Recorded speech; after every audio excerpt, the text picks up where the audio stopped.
അപ്പോൾ France versus Morocco മത്സരം ഉം. നമ്മൾ 2022 വേൾഡ് കപ്പ് സെമി ഫൈനലിലെ റീക്യാപ്പ് എന്ന രീതിയിലൊക്കെ ഉം. ചർച്ചക്കെടുത്തൊരു വിഷയമായിരുന്നു. ഉം. അപ്പോൾ ആ ഒരു മത്സരത്തിലേക്ക് വരുമ്പോൾ നമ്മൾ കഴിഞ്ഞ ഡിസ്കഷനിൽ ഇരുന്നപ്പം നമ്മൾ സംസാരിച്ചിരുന്ന ഒരു കാര്യം എന്ന് വെച്ച് കഴിഞ്ഞാൽ കഴിഞ്ഞ വേൾഡ് കപ്പിൽ കളിച്ച പോലെ ആയിരിക്കില്ല ഉം. മൊറോക്കോ കളിക്കാൻ പോകുന്നത്. കാരണം അതെ. മൊറോക്കോയുടെ പരിശീലകൻ മാറിയിട്ടുണ്ട്, അതെ. താരങ്ങൾ മാറിയിട്ടുണ്ട്, ടാറ്റിക്സും മാറിയിട്ടുണ്ട് എന്നാണ്. പക്ഷെ നമ്മൾ കണ്ടത് കഴിഞ്ഞ വേൾഡ് കപ്പിൽ എന്താണോ സംഭവിച്ചത് അത് തന്നെയാണ്. അതെ. ദശാംസ് പന്ത് മൊറോക്കോയിൽ കൊടുത്ത് കളിക്കാൻ പറഞ്ഞു. ഫ്രാൻസ് സിറ്റ് ബാക്ക് ചെയ്തിരുന്നു. ആവശ്യം വന്ന സാഹചര്യത്തിൽ അവർ കൃത്യമായി ഗോൾ നേടി. അതെ.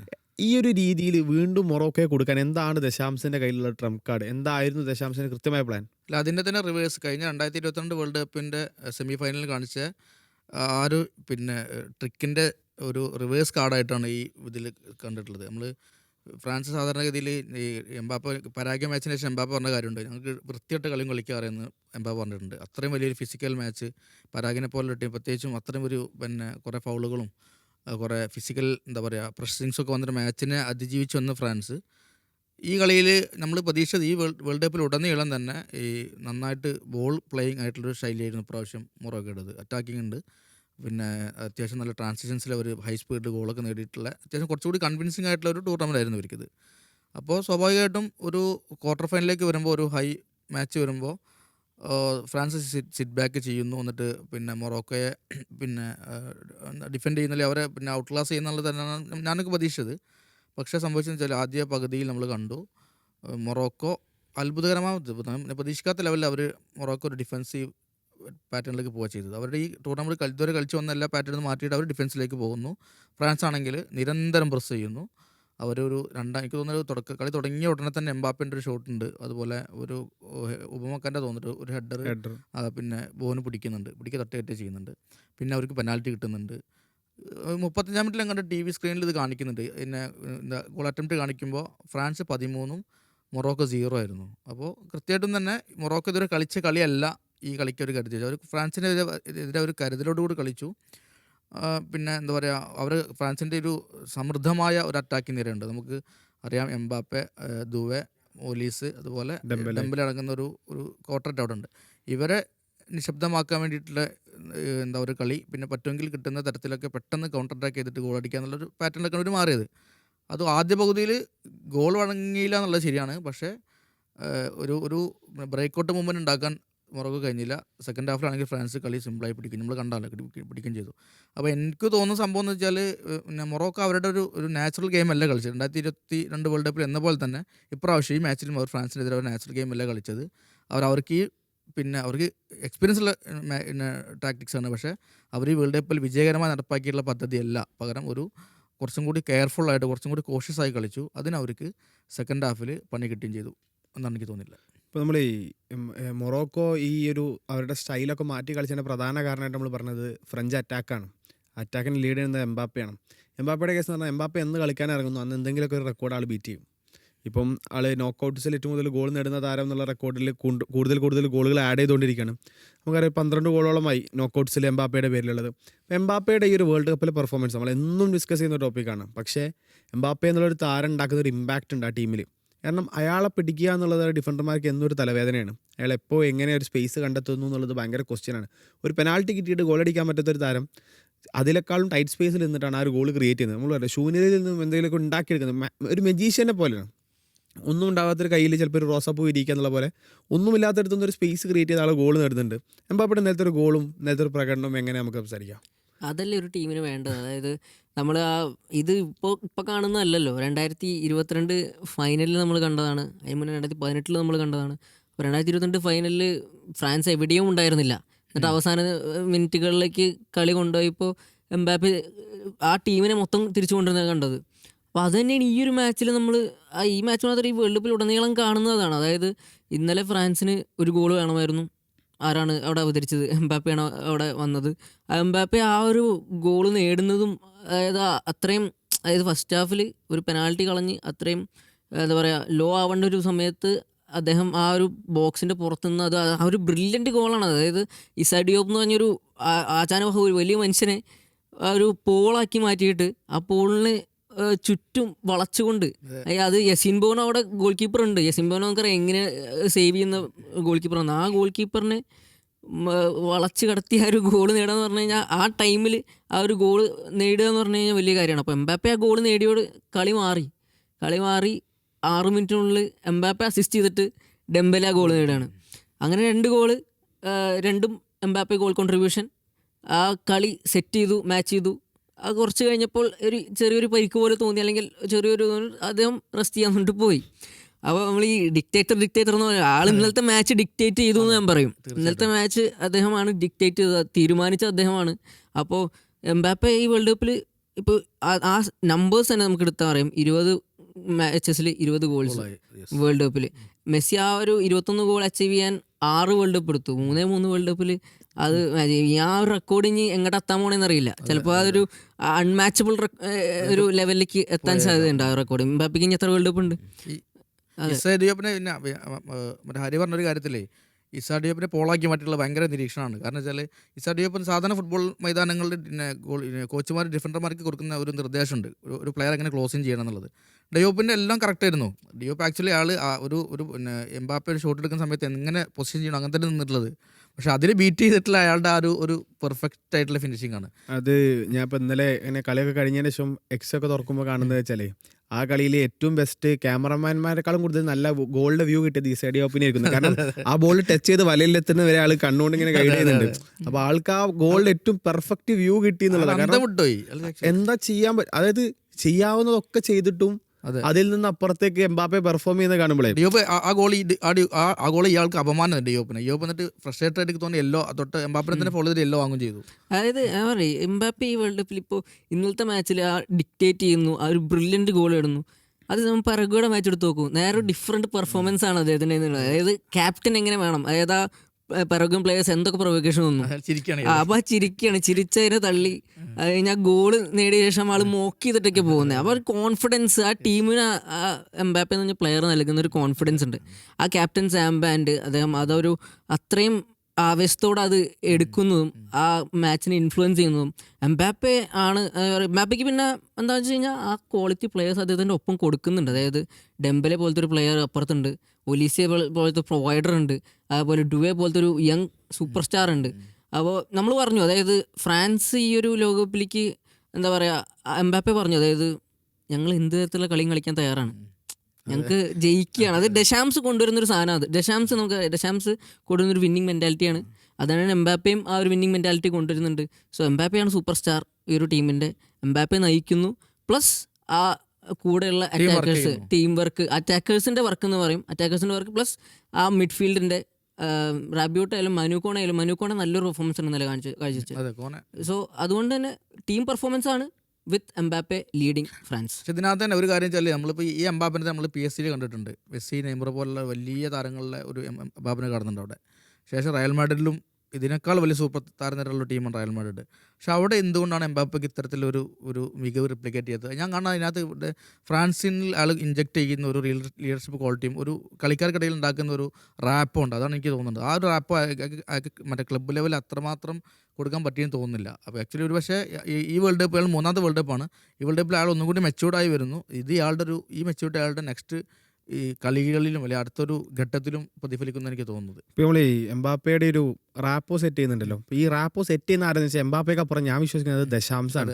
കാരണം ഈ ദശാംശം എന്നുള്ള പരിശീലനം ഇപ്പോൾ 18-ലായാലും 22-ലായാലും 26-ലായാലും ഒക്കെ ഇദ്ദേഹം തന്നെയാണ് ഈ ടീമിനെ ലീഡ് ചെയ്യുന്നത്. അപ്പോൾ ഇദ്ദേഹത്തിന് നമ്മൾ ആളുകൾ പറയുന്നത് വെച്ചാൽ ഒരു Alex Ferguson of national team എന്ന്. കാരണം വർഷങ്ങളായിട്ടൊരു ടീമിന്റെ കൂടെ നിൽക്കുക, അതിൽ യാതൊരു ഒരാൾ പോലും ദശാംശനെ പുറത്താക്കണം എന്നുള്ള ചർച്ചയിലേക്ക് വരുന്നില്ല. ദശാംശം എന്ന് പോകുന്നു അന്ന് സിദാൻ വന്നോട്ടെ അല്ലെങ്കിൽ മറ്റാരോ വന്നോട്ടെ, അത്രേ ഉള്ളൂ. അപ്പോൾ ആ രീതിയിലേക്ക് പോകുന്നു. അപ്പോൾ ദശാംശം എന്നുള്ള ഒരു പരിശീലനം 18 വയസ്സുള്ള ഒരു കൗമാര താരമായ എംബാപ്പയെ കയ്യിൽ കിട്ടുന്നു. അയാൾ തേച്ച് മിനിക്ക് പരുവപ്പെടുത്തി 26-ലേക്ക് എത്തുമ്പോൾ ഒരു ക്യാപ്റ്റനെയാണ് ഇറക്കി വിടുന്നത്. അപ്പോൾ നമുക്കറിയാം ഇപ്പോൾ ഹ്യൂഗോ ലോറിസ് ക്യാപ്റ്റൻസിന്ന് മാറുമ്പം ഗ്രീസ്മാനിന് കൊടുക്കുമെന്നായിരുന്നു ആൾക്കാർ പറഞ്ഞിരുന്നത്. പക്ഷേ ഗ്രീസ്മാനെയും തള്ളി അത് എംബാപ്പയിലേക്ക് കൊടുക്കാനുള്ള തീരുമാനം എടുത്തത് ദശാംശാണ്. അപ്പോൾ ദശാംശന് അത്രയും വിശ്വാസമുള്ള ഒരാളാണ്. ഈ ഒരു ദശാംശിൻ്റെ സ്റ്റൈലുണ്ടല്ലോ, നമ്മൾ ഇത്രയും വേൾഡ് കപ്പിൽ കാണുന്നുണ്ട്. 3 വേൾഡ് കപ്പ് തുടർച്ചയായി സെമി ഫൈനൽ കളിക്കുന്ന 2ാമത്തെ പരിശീലകൻ മാത്രമാണ് ദശാംശ്. മറ്റത് പണ്ട് ജർമ്മനി 900-ങ്ങളിൽ എങ്ങാണ്ടോ ജർമ്മനി നേടിയ ഒരു പീറ്റാണുള്ളത്. അപ്പോൾ എന്താണ് ദശാംശിൻ്റെ പ്ലാൻ? എങ്ങനെയാണ് ദശാംശ് മറ്റു പരിശീലകരിൽ നിന്ന് ഇത്രയും വ്യത്യസ്തനാവുന്നത്? ഈ ഫുട്ബോൾ മറ്റേ മൈതാനത്തുള്ള ടാക്ടിക്കുകൾ അല്ലെങ്കിൽ കളിയുടെ ഒരു പരിപാടികളെക്കാൾ കൂടുതൽ ഈ മാനേജർമാരുടെ ഒരു പ്രധാനപ്പെട്ട വെല്ലുവിളി 2 ഒന്ന് കളിക്കാർക്കിടയിലുള്ള ഒരു സൗഹൃദം അല്ലെങ്കിൽ അത് തമ്മിലുള്ള ബന്ധം പിന്നെ മാക്സിമം നന്നാക്കി എടുക്കുക എന്നുള്ളത്. 2 ഇയാളും കളിക്കാരും തമ്മിലുള്ളൊരു ബന്ധം. പിന്നെ ഇയാൾ പറയുമ്പോൾ കളിക്കാർ അത് പൂർണ്ണ മനസ്സോടെ കേട്ടിട്ട് റിപ്ലിക്കേറ്റ് ചെയ്യുന്ന തരത്തിലുള്ള കൊണ്ടുവരണം എന്നുള്ള 2 കാര്യങ്ങൾ. ഈ 2 കാര്യങ്ങൾ വിജയിക്കുന്ന മാനേജർമാരാണ് എന്ത് ചെയ്യുന്നത് വെച്ചാൽ എക്സൽ ചെയ്യുക, അല്ലാത്തവർ പരാജയപ്പെടും. നമ്മൾ ഈ വേൾഡ് കപ്പ് തന്നെ കണ്ടു. മാർസലോ ബിയൽസ എന്ന് പറയുന്ന ഒരു പക്ഷേ ആധുനിക ഫുട്ബോളിൻ്റെ ഒരു പുതിയ കേളിശൈലി രൂപപ്പെടുത്തിയ ടാക്ടീഷ്യൻ ഉണ്ട്. മറ്റേ യുറുഗ്വേയിട്ട് വന്നു. യുറുഗ്വേ തകർന്ന് തരിപ്പണമായി. കാരണം മാനേജറും കളിക്കാരും തമ്മിൽ ഒരു ബന്ധമില്ല. അവസാനത്തിൽ പിന്നെ കളിക്കാർ പൊട്ടിത്തെറിച്ചു മാനേജർക്കെതിരെ, ഞങ്ങൾക്ക് ഇത്ര അധികം പ്രഷർ താങ്ങാൻ കഴിയില്ല എന്ന് പറഞ്ഞിട്ട്. നമ്മൾ റോബർട്ടോ മാർട്ടിനസ് കണ്ടു. ഈ ഒരു പക്ഷേ ഈ ഫുട്ബോൾ ചരിത്രത്തിൽ അതിൻ്റെ ഏറ്റവും മികച്ച അല്ലെങ്കിൽ ഏറ്റവും താരസമ്പന്നമായ പോർച്ചുഗലാണ് പ്രാവശ്യം നമ്മൾ കണ്ടത്. പക്ഷേ ആ ടീമിന് എന്താ നേടാൻ കഴിഞ്ഞത്? ആ ടീമിന് നമ്മൾ ആരാധകർ പോലും അല്ലെങ്കിൽ ഫാൻസ് പോലും ഇഷ്ടപ്പെടാത്ത തരത്തിൽ വളരെ മോശം കളി കളിച്ചിട്ടാണ്, അല്ലെങ്കിൽ അത്ര ഒരു പ്രതീക്ഷിക്കുന്ന മികവിൻ്റെ ഒരു 50% പോലും കൊടുക്കാൻ പറ്റാതെ പുറത്തായത്. അതിൻ്റെ കാരണം വെച്ചാൽ കളിക്കാർക്കിടയിലുള്ള ഒരു റാപ്പോ പിന്നെ ഗംഭീരമായി കൊണ്ടുപോകാൻ കഴിഞ്ഞില്ല എന്നുള്ള ഒരു വലിയ വിമർശനം ശക്തമാണ്.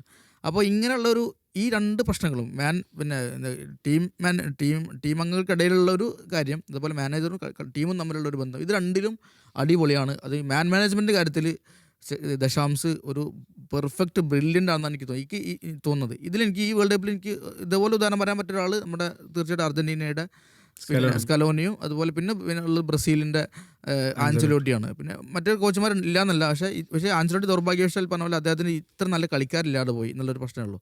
അപ്പോൾ അല്ലാത്ത 2 മാനേജർമാർ ഇപ്പോൾ നമ്മൾ പറഞ്ഞ ഈ ദശാംശ ആയാലും സ്കലോനി ആയാലും ഇപ്പോൾ നമ്മളിതാ ക്വാർട്ടറിൽ ദശാംശ സെമിയിലെത്തി, ലാസ്റ്റ് 4 ടീംസിലെത്തി. സ്കലോനി ഇതാ ടീമിനെ നമ്മൾ ക്വാർട്ടറിൽ എത്തിച്ചിട്ടുണ്ട്.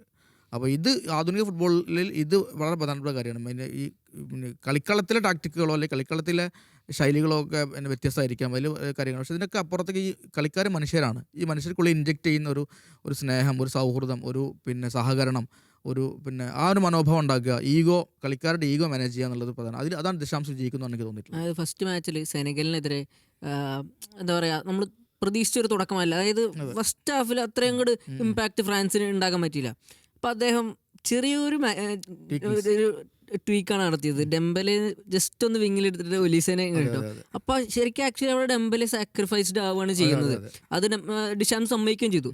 പക്ഷെ അങ്ങനെ സാക്രിഫൈസ് നടത്താൻ ഡെംബലെ പോലത്തെ ഒരു ബാലൻഡിയോർ വിന്നറിനെ അവിടെ സാക്രിഫൈസ് ചെയ്യാൻ അദ്ദേഹം തീരുമാനിക്കുന്നതും ഡെംബലെനെ ആ സാക്രിഫൈസിൽ വിധേയമാക്കാനും ഡെംബലെ അതിൽ ഓക്കെ ആക്കാനും കാരണം ഡെഷാംസ് ആണ്. അതായത് ഡെഷാംസ് അദ്ദേഹത്തോട് കൺവേ ചെയ്ത് ടാക്ടിക്സ് അല്ലെങ്കിൽ സംസാരിച്ചതിൻ്റെ ഇതായിരിക്കും അത്. അപ്പോൾ എനിക്ക് തോന്നുന്നത് ഈ ഒരു ഡ്യൂറേഷൻ ഇത്രയും കാലമായിട്ട് ഡെഷാംസ് ആ ഒരു ടീമിൽ നിൽക്കുന്നതും അതൊരു വലിയ ഫാക്ടറാണെന്ന് തോന്നുന്നത്. അതായത് ഇപ്പോൾ ഇനിയൊരു മാച്ചിൽ ഇപ്പോൾ എംബാപ്പെ വരെ സബ്സ്റ്റിറ്റ്യൂട്ട് ചെയ്യാൻ ഡെഷാംസിന് പറ്റും. ഡെഷാംസ് ചെയ്യും എന്നാണ് ഞാൻ പ്രതീക്ഷിക്കുന്നത്.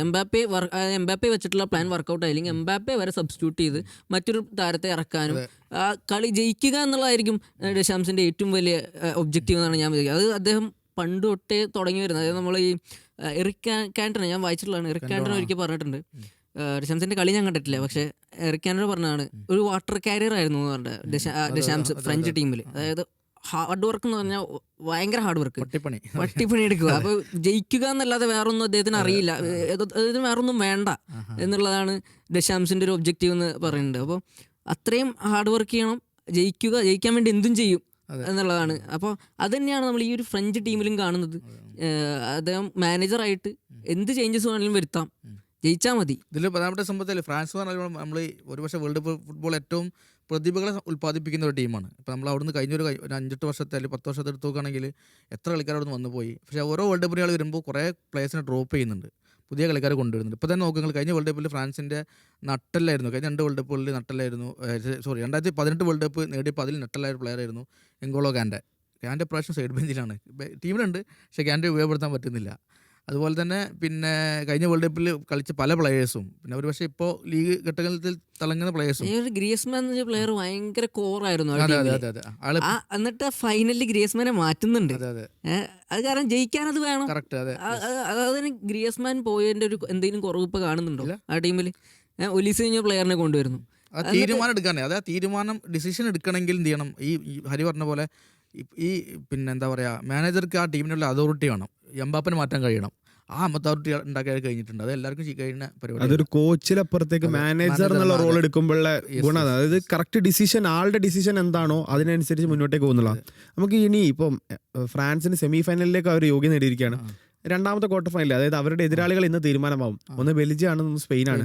അപ്പോൾ ഇതിൽ ഏത് ടീം വന്നു കഴിഞ്ഞാലായിരിക്കും ഫ്രാൻസിന് ഏറ്റവും ബെസ്റ്റ് കോമ്പറ്റീഷൻ കൊടുക്കുക? അതായത് നമുക്കൊരു നമ്മളൊരു ന്യൂട്രൽ ഫാൻസ് അല്ലെങ്കിൽ ഒരു ആരാധകരുടെ നിലക്ക് നല്ലൊരു മാച്ച് എക്സ്പെക്ട് ചെയ്യണമെങ്കിൽ ഇതിൽ ആര് വരണം സെമി ഫൈനലിൽ? എന്താ സംശയം, സ്പെയിൻ തന്നെ. സ്പെയിൻ ഫ്രാൻസ് മാച്ച് എന്ന ഒരു പക്ഷേ ഈ വേൾഡ് കപ്പിലെ ബെസ്റ്റ് മാച്ച് തന്നെ ആയിരിക്കും. സാധാരണ നമ്മൾ നല്ല ടീമുകൾ പിന്നെ അപ്പുറം വരുമ്പോൾ കളി നന്നാവാറില്ല. അപ്പോൾ നമ്മൾ ഇന്നത്തെ കളി മൊറോക്കൻ കളി പറയുമെങ്കിൽ തന്നെ ടോട്ടാലിറ്റിയിൽ കളി നോക്കുമ്പോൾ നന്നായെന്ന് വെച്ചിട്ടുണ്ടെങ്കിൽ നമുക്കൊരു അധികം ഒരു നിരാശയുള്ള കളിയായിരിക്കും. അതുപോലെ പോർച്ചുഗൽ സ്പെയിൻ വലിയ ടീമുകളായിരുന്നു. പക്ഷേ കളി ടോട്ടാലിറ്റി നോക്കുമ്പോൾ നമുക്ക് പിന്നെ ഒരു എങ്ങനെ കഴിഞ്ഞിട്ട് മതി തരത്തിലുള്ള കളിയായിരുന്നു. പക്ഷേ സ്പെയിൻ ഫ്രാൻസ് കളിയാകുമ്പോൾ അത് ഒരു ടാക്ടിക്കൽ ബ്രില്യൻസും ആയിരിക്കും എനിക്ക് തോന്നുന്നുണ്ട്. അതുപോലെ തന്നെ നല്ലൊരു ആവേശകരമായിട്ടുള്ള ഒരു പ്രാക്ടിക്കലി 2 കോച്ചസ് അടിപൊളിയാണ്, നല്ല കോച്ചുമാരാണ്. പറഞ്ഞ പോലെ നമ്മൾ ദലാഫുവിൻ്റെ പറഞ്ഞ പോലെ അദ്ദേഹം ടീമിനെ എങ്ങനെ നെർച്ചർ ചെയ്ത് കൊണ്ടുവരുന്ന ഒരു പാറ്റേൺ ഉണ്ട്. ഭയങ്കര രസമുള്ള കുറേ യങ് പ്ലേയേഴ്സിനെ വെച്ചിട്ട് കൊണ്ടുവരുന്ന ഒരു പാറ്റേൺ ഉണ്ട്. ദശാംശം പുറം എക്സ്പീരിയൻസ് ആയിട്ടുള്ള ഈ കുറച്ച് 3 വേൾഡ് കപ്പ് ആയിട്ടുള്ള എക്സ്പീരിയൻസ് ഉണ്ട്. ഇത് തമ്മിലുള്ള ഒരു മാച്ചപ്പ് അല്ലേ, ഭയങ്കര രസമായിരിക്കും. വേറൊരു ക്രൂഷ്യൽ ഫാക്ടർ, ഫ്രാൻസ് ഇതുവരെ ഒരു ഗോളിന് പിന്നിൽ പോയിട്ടില്ല ഈ ഒരു വേൾഡ് കപ്പിൽ. അപ്പോൾ അതെങ്ങനെ ഫ്രാൻസ് ടാക്കിൾ ചെയ്യും എന്നുള്ളത് അടുത്ത മാച്ചിൽ നമുക്ക് കണ്ടുവരും. ഓഫ് കോഴ്സ് സ്പെയിൻ അതിന് കേപ്പബിൾ ആണ്, അല്ലെങ്കിൽ ഫൈനലിൽ ഇപ്പോൾ ഒരു ഇംഗ്ലണ്ടോ അർജന്റീനയോ വന്നാൽ അതിന് കേപ്പബിൾ ആണ്. അപ്പോൾ അത് എങ്ങനെ ഫ്രാൻസിന് ടാക്കിൾ ചെയ്യും, ഒരു ഗോളിന് പിന്നിൽ പോയാൽ എങ്ങനെ അതിനെ തിരിച്ചടിക്കും എന്നുള്ളത് ഇതുവരെ നമ്മൾ ഈ വേൾഡ് കപ്പിൽ കണ്ടിട്ടില്ല. സോ അതൊരു വലിയ ഫാക്ടർ ആയിരിക്കും. ആദ്യം ഗോൾ നേടുക എന്നുള്ളത് ചിലപ്പോൾ സ്പെയിനിൻ്റെ ഒരു, അല്ലെങ്കിൽ സ്പെയിൻ അല്ലെങ്കിൽ ബെൽജിയം ആരാണോ ആ സെമിയിലേക്ക് വരുന്നത് ആ ഒരു ടീമിൻ്റെ ഒബ്ജക്റ്റീവ് ആയിരിക്കും ആദ്യം ഗോൾ നേടുക. കാരണം അങ്ങനെ ഇതുവരെ പരീക്ഷപ്പെട്ടിട്ടില്ല. ആദ്യം ഗോൾ വഴങ്ങാതിരിക്കുക എന്നുള്ളത് ദശാംശിൻ്റെയും ഒരു പ്രധാന തന്ത്രമായിരിക്കും എന്നാണ് തോന്നുന്നത്. മാത്രമല്ല ഗോള് വഴങ്ങി കഴിഞ്ഞാൽ തന്നെ എങ്ങനെ അടിക്കാം. അപ്പോൾ നമ്മൾ അർജന്റീനയുടെ കളി പറഞ്ഞ പോലെ കണ്ടു, ഈജിപ്തിനായിട്ട് കണ്ടു, 2 കളി ബാക്കിൽ നിന്നതിന് ശേഷം അതിന് വന്നൊരു കംബാക്ക് ഉണ്ട്. ആ ഒരു ഫയർ പറഞ്ഞ പോലെ കളിക്കാരിലേക്ക് ഇഞ്ചെക്ട് ചെയ്യണം പറ്റിയ ഒരു ചെയ്യുന്ന പ്ലെയർ ഒരു കോച്ച് തന്നെയാണ് ദശാംശം. അപ്പോൾ ഈ പറഞ്ഞ പോലെ സെമിയിൽ ഏതായാലും സ്പെയിൻ പിന്നെ ഫ്രാൻസ് മാച്ച് കാണാനാണ് ഞാൻ കാത്തിരിക്കുന്നത്. എൻ്റെ ഒരു സ്പെയിൻ ഫ്രാൻസ് മാച്ചാണ് ഞാനും കാത്തിരിക്കുന്നത്, എല്ലാവരും കാത്തിരിക്കുന്നത്.